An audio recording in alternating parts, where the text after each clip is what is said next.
Hi everyone, I'm Apero, I'm a member of Team Aretusa, and today we'll be covering what the difference is between lock versus purify. Now before we go into detail, I really want to tell you my main trick for remembering the difference. So let's not mess around, let's just get straight into it, yeah? The main trick for remembering what lock does versus what purify does is that lock will affect text-based abilities that are already written on the card as their ability, and purify will affect statuses that are placed on a card and are represented by symbols. So lock affects text, purify affects symbols. That is the main trick, that is the main message I want to communicate. And before we get into the nitty gritty, that's what I kind of wanted to get across to you so that you can now understand when I describe the details, how that works, and you'll keep that rule in your mind. Lock for text, purify for symbols. Got it? Is it locked in? Huh? Locked and loaded? All right, let's go. So let's begin with lock. Now, if we take a look at a card like Orcs, who has a main lock ability, then we can have a look at the tooltip. And here it says lock. It is a status that disables a unit's abilities. So firstly, we've kind of already touched on what a unit's abilities mean. It describes the text within a card. What does the text of a card say that it will do or can do? Now, this includes things like harmony, assimilate, orders, bloodthirst. These are the kinds of things that are applicable to something like lock. When you see a card with one of those abilities, what you can do is play a card such as Orcs in order to lock it down and make sure that, for example, an order can no longer be carried out. What this will do at the same time is place a little lock symbol that will tell you that that is no longer happening. So that symbol is called a status, and that becomes very important later. So keep that top of mind and we will come back to that.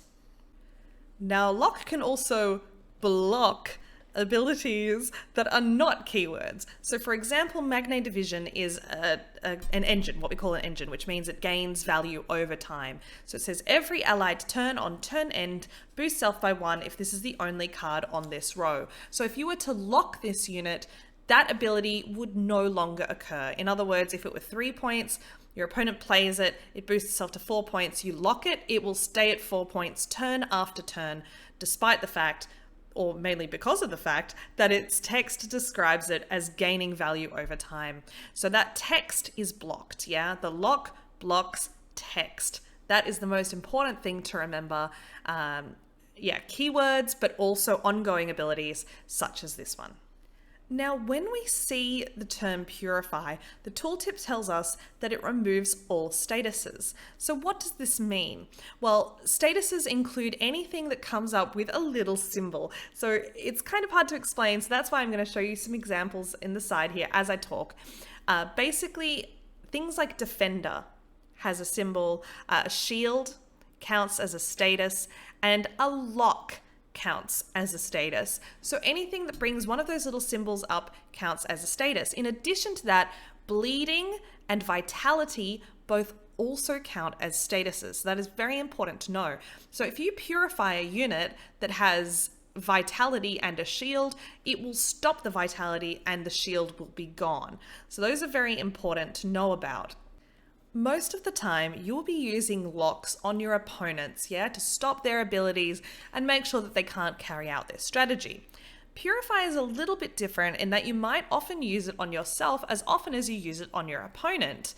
In what way, you might ask? Well, firstly, you'll be using it on your opponent for things like defender or for things like vitality, as I mentioned before. However, you're also likely to use Purify on yourself. You can use Purify to clear a lock, to clear poison, or even to clear a spy tag if you think that that's important to your strategy. You could also use it to clear something like bleeding. As I said, both bleeding and vitality count as statuses and therefore are able to be removed. Neither bleeding nor vitality are text, they're not described in the text of a card, and therefore they cannot be blocked by a lock, only with a purify. The most important thing I want you to take away from this is that lock not only blocks those text-based abilities, but creates a status on that card. That means it can be unlocked with a Purify. Now, to any Beta Gwent players who might be coming back to the game, you would be used to the old system whereby you could lock and unlock the status of a card. In other words, you had basically a toggle function with any lock-based cards. That is gone. So cards can only lock now, and if you want to clear those locks, you have to play a Purify-based card. As I said at the very beginning of the video, lock is for text, Purify is for symbols. They don't call them symbols, they call them statuses, and that's why you have to keep an eye out for what counts as a status and what doesn't. Well, everyone, that's it. Those are the differences between lock and Purify. I hope this video has helped you to understand the difference and know when to apply one versus the other. As usual, please do hit subscribe, follow me on Twitter, hit me up on Twitch if you like. I'm not streaming a lot nowadays, but this way you get a notification when I do, and I would love to see you in my chat. That's all there is to it for today, and please have a wonderful day, night, evening, weekend, whatever it is when you're watching this. See you later. Bye.